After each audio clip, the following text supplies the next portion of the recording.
My parents ignored my wedding. But when they saw my $135,000 Porsche on Instagram, Mom called. We need to talk. Family meeting tomorrow. I showed up with a surprise. I'm 27 now, and I can finally afford therapy to unpack why my parents never showed up to my wedding. My name is Ezra, and for most of my life, I've been background noise in my own family. My sister Sienna is 29, and she's always been the star of every show, the golden child who could do no wrong, the daughter my parents actually wanted to talk about at dinner parties. When Sienna graduated college, my parents threw her a party with 200 guests and a live band. When I graduated 2 years later with honors in computer science, my mom texted me congrats with a thumbs up emoji, and my dad said we'd celebrate later, but later never came because Sienna announced she was getting promoted at her marketing firm that same week. I learned early that my achievements were just timing issues, always overshadowed by whatever Sienna was doing. I got my first job at a tech startup making decent money, and my parents asked if I could help pay for Sienna's destination bachelorette party in Miami. I was 23 and barely making rent in my cramped apartment in Austin, but somehow I was supposed to fund my sister's third trip that year. I said no, and my mom gave me the silent treatment for a month. That's when I started looking into cryptocurrency, not because I was some tech bro trying to get rich quick, but because I needed a way out of the cycle where I was always expected to give but never celebrated. I started small, learning everything I could about blockchain technology, joining online communities, making tiny investments with whatever I could spare after bills.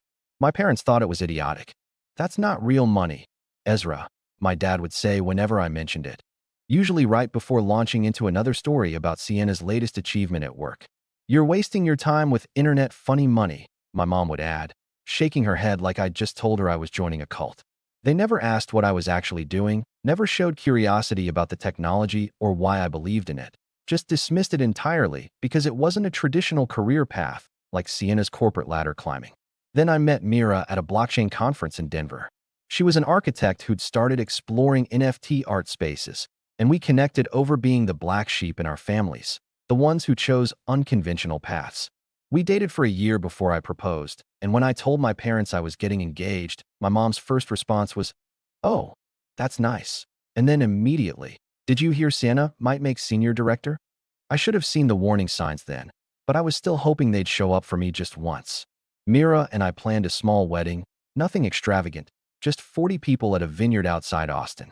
I personally called my parents 3 times to confirm they were coming, sent them the invitation with a handwritten note, even offered to pay for their hotel room. They said yes every time, told me they wouldn't miss it, that they were proud of me.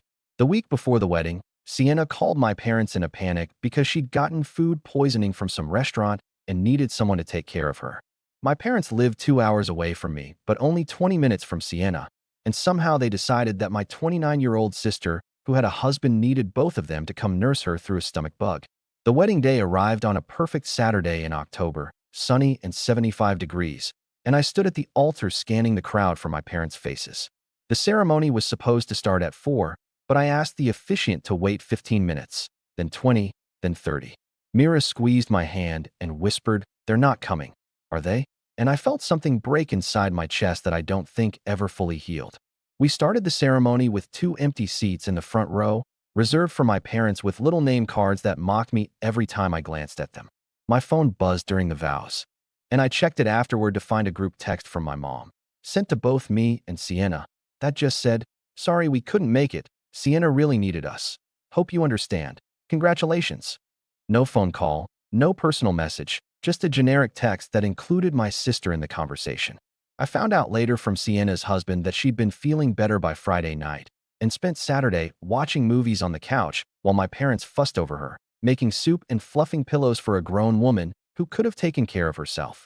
Something shifted in me that night during the reception as I danced with Mira and celebrated with friends who actually showed up. I realized I'd spent my entire life waiting for my parents to see me, to value me, to treat my accomplishments as worth their time. I was done waiting. I stopped calling them, stopped responding to group texts, stopped showing up to family dinners where I'd sit quietly while everyone discussed Sienna's life. My crypto investments started paying off in ways I hadn't expected, small gains turning into bigger ones as I learned to read markets and make smarter choices. I got promoted at my tech job, started doing blockchain consulting on the side, and within 2 years I'd saved enough to make a down payment on something I'd always wanted. I bought a Porsche 911, guards red, the kind of car I'd dreamed about since I was a kid watching them drive past on the highway. I didn't buy it to show off or prove anything to anyone. I bought it because I could, because I'd earned it, because for once I wanted something beautiful that was mine. I posted a photo on Instagram, just me leaning against the hood in a parking garage, caption reading, "Hard work pays off," with a location tag from downtown Austin. I wasn't thinking about my parents when I posted it. I'd honestly forgotten they even followed me on social media.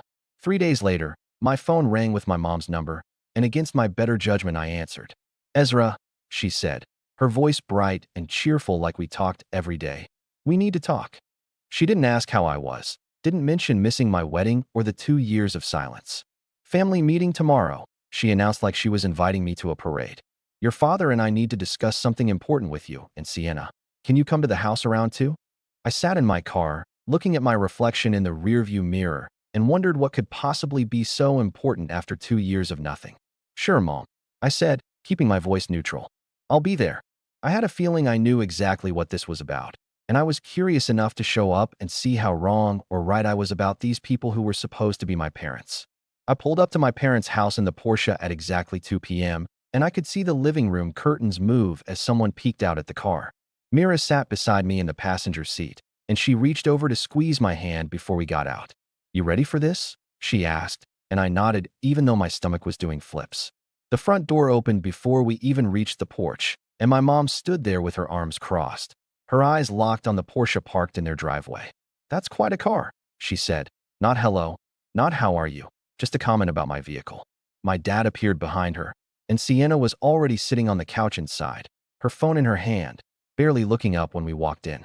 The house smelled the same as it always had, like vanilla candles and my mom's obsessive cleaning products. And being back there after 2 years felt surreal, like stepping into a museum of my own disappointing childhood. We all sat down in the living room, that awkward arrangement where my parents took their usual spots on the love seat. Sienna sprawled across the armchair like she owned the place, and Mira and I squeezed onto the remaining couch. Nobody offered us drinks or snacks. My mom asked one quick question about how we were doing with this fake smile plastered on her face before immediately moving on, and we just sat there in silence for a solid 30 seconds before she cleared her throat. My mom started talking about how glad they were I could make it, her voice artificially bright, and my dad nodded along like a bobblehead while Sienna finally put her phone down to look at me.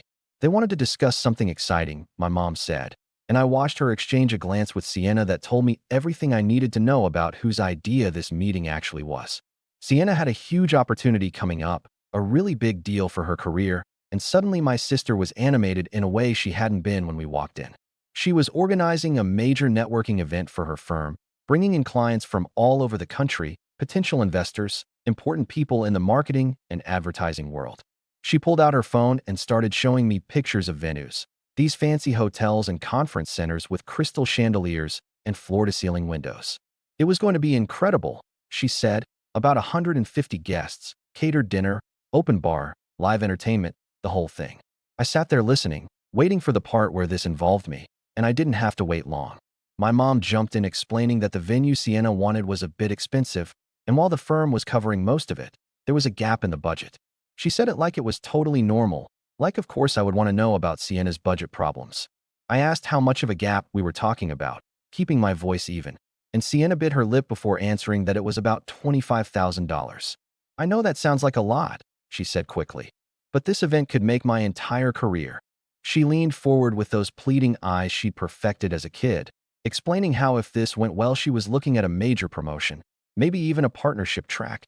This was everything she'd been working toward.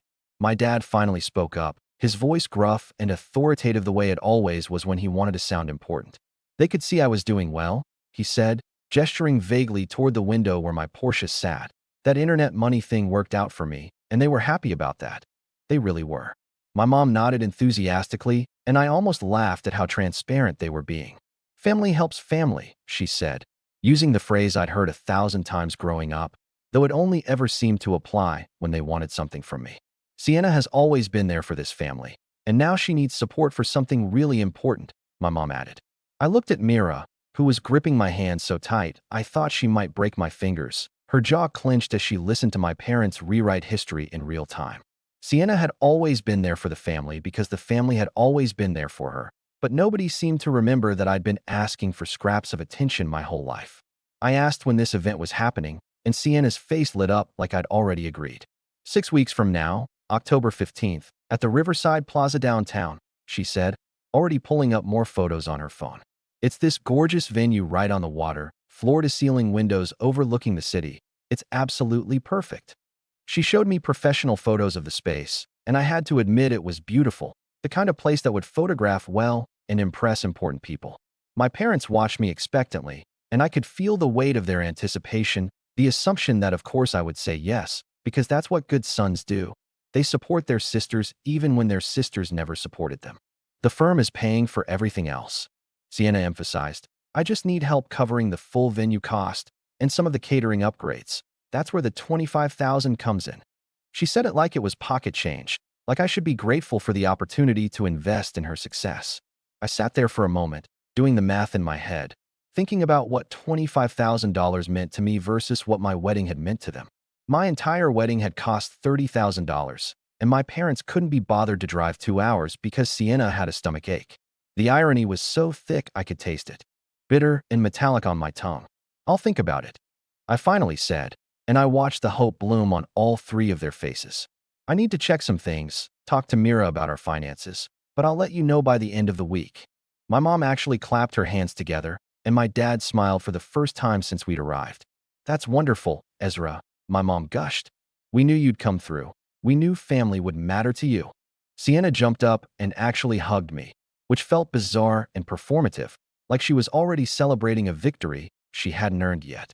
We left 20 minutes later after enduring more small talk about Sienna's event and exactly 0 questions about our actual lives, our jobs, our plans, anything that mattered to us. As soon as we got in the car, Mira turned to me with wide eyes and tension written all across her face. Please tell me you're not actually considering this, she said, her voice tight with barely controlled anger. I started the engine, letting the Porsche purr to life, and pulled out of the driveway before answering.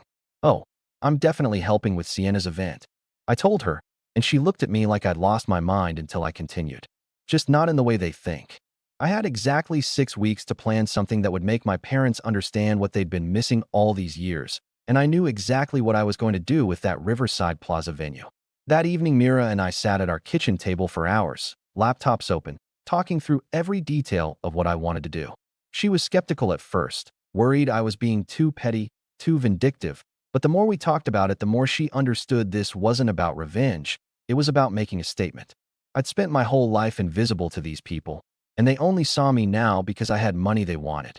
I pulled up the Riverside Plaza website and started making phone calls the next morning, and by the end of the week, I'd signed a contract and paid in full for the venue on October 15th, the exact date Sienna needed it. The contract was ironclad, non-refundable, completely in my name. I called my mom on Friday afternoon like I'd promised. I'm in, I told her. I'll cover the venue. The shriek of joy that came through the phone was almost comical, and I could hear her yelling to my dad and Sienna in the background that I'd agreed to help. I'm so proud of you, Ezra, she said, and I wondered if she could hear how empty those words sounded after 27 years of nothing. Family means everything, she added, and I agreed with her even though we clearly had very different definitions of what family meant. I hung up and looked at Mira, who was watching me with this mixture of concern and admiration. No turning back now, she said, and I smiled for the first time in days, a real genuine smile that came from somewhere deep in my chest. Good, I said, because I'm about to show them exactly what they missed out on. The 6 weeks flew by in a blur of planning, phone calls, and careful coordination with people my parents had never met and never would. I kept my communication with my family minimal, just occasional texts confirming that yes, I had the venue secured, yes, everything was on track, yes, Sienna's event would be unforgettable. My mom called me twice to gush about how proud she was, how this really meant so much to Sienna, how family was finally coming together the way it should. I let her talk, made agreeable sounds, and continued planning something completely different than what she imagined. Mira helped me reach out to organizations across Austin, making connections with foster care agencies through CPS, youth mentorship programs, and local charities that worked with kids who'd aged out of the system. The more research we did, the more I realized how many children were living the way I'd felt my entire life, invisible and forgotten. Except their situation was infinitely worse because they didn't even have the basic security of a home that pretended to care. I'd felt invisible in a house full of people. These kids were actually invisible to a system that was supposed to protect them. By the time October 15th rolled around, everything was in place, and I'd probably made 300 phone calls to pull it all together. The morning of the event, Sienna texted me asking what time I'd arrive at Riverside Plaza, and I told her I'd be there early to make sure everything was set up properly. She sent back a string of heart emojis and exclamation points, completely oblivious to what was coming. I arrived at the venue at 9 a.m. with Mira and a team of coordinators I'd hired, and we started transforming the space into something beautiful. The floor-to-ceiling windows overlooking downtown Austin let in perfect morning light, and we decorated with bright colors, banners that read, "You matter," and "Every kid deserves to be seen," in huge letters across the walls. We set up tables with information about foster care programs, mentorship opportunities, and scholarship funds I'd personally established for kids aging out of the system. The catering company arrived with food, not fancy hors d'oeuvres for corporate executives, but pizza, burgers, and desserts that actual kids would enjoy. Local news crews started showing up around 11. 3 different stations I'd personally invited to cover this charity event for foster youth, and they began setting up cameras and interviewing the organizers about the day's purpose. I'd reached out to them weeks ago with a press release about a major donation and awareness event, and they jumped at the story because feel-good news about helping kids always played well. Around noon, the kids started arriving, about 80 of them from various programs around the city, anywhere from 13 to 21 years old, kids who were currently in foster care or who'd recently aged out and were trying to navigate life alone. They walked in tentatively at first, unsure about this fancy venue and why they'd been invited, but within minutes they were exploring the space, loading up plates with food, and talking to the mentors and volunteers we'd brought in. I stood near the entrance watching them, and something settled in my chest that felt like purpose, like maybe all those years of being invisible had led me to this moment where I could help other invisible people actually be seen. The energy in the room was incredible, kids laughing and asking questions, volunteers explaining programs that could help them, cameras capturing genuine moments of connection and hope. At 1:30, exactly when Sienna's corporate networking event was supposed to start, my parents and sister arrived outside in my dad's car. I watched through those floor-to-ceiling windows as they pulled up to the valet, my mom in a designer dress, my dad in his best suit, and Sienna looking absolutely stunning in what was probably a $1,000 outfit. They walked toward the entrance expecting to see business executives and cocktail waiters, and instead, they found an event coordinator I'd hired who politely informed them that today's event was private and they weren't on the guest list. I walked outside to meet them, and the look on Sienna's face was something I'll never forget, confusion mixed with rising panic. "Ezra, what's going on?" she asked, her voice shaking slightly. "Why are there news cameras here? Why does it say Foster Youth Event on that banner?" My parents stood behind her looking equally confused, and my mom grabbed my arm with this desperate grip. "Where are Sienna's clients?" she demanded. "What happened to the networking event?" I pulled out my phone and showed them the receipt for the venue, my name on the booking, my credit card charged for the full amount. "I booked this venue exactly like I said I would," I told them calmly. "I just never said what I was booking it for." Sienna's face went white, and she started scrolling through her phone frantically, probably realizing she had 150 corporate guests about to show up with nowhere to go. "You're ruining my career," she screamed, loud enough that a few people inside turned to look through the windows. "How could you do this to me, to our family?" My dad stepped forward with his chest puffed out, trying to intimidate me the way he had when I was a kid. "This is unacceptable," he said, his voice deep and authoritative. "You will fix this right now." But I wasn't a kid anymore, and I didn't need their approval or their love. "Do you remember my wedding?" I asked quietly, and all 3 of them froze. 40 people showed up to watch me marry the woman I love, and you weren't there because Sienna had a stomach ache.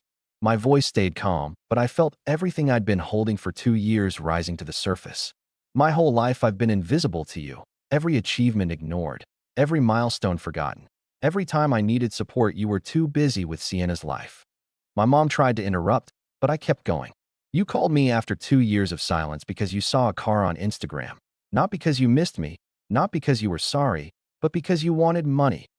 I gestured toward the building behind me where kids were laughing and eating and finally being celebrated. "These kids know what it feels like to be invisible, and I'm not going to let them feel that way today." A news reporter had wandered outside and was filming this entire confrontation, and my mom noticed the camera at the same time I did. She immediately tried to compose herself, smoothing her dress and forcing a smile, but it was too late. "We're very proud of Ezra's charitable work," she said loudly for the camera, and I almost laughed at the performance. Sienna was crying now, mascara running down her face, her phone ringing nonstop with confused clients. Her big career moment completely destroyed. "I hate you," she spat at me, and honestly it hurt less than I expected because I'd stopped caring about her opinion years ago. "You wanted a family contribution?" I said, looking at all three of them. "Well, I contributed to kids who actually need it, kids who deserve to be seen."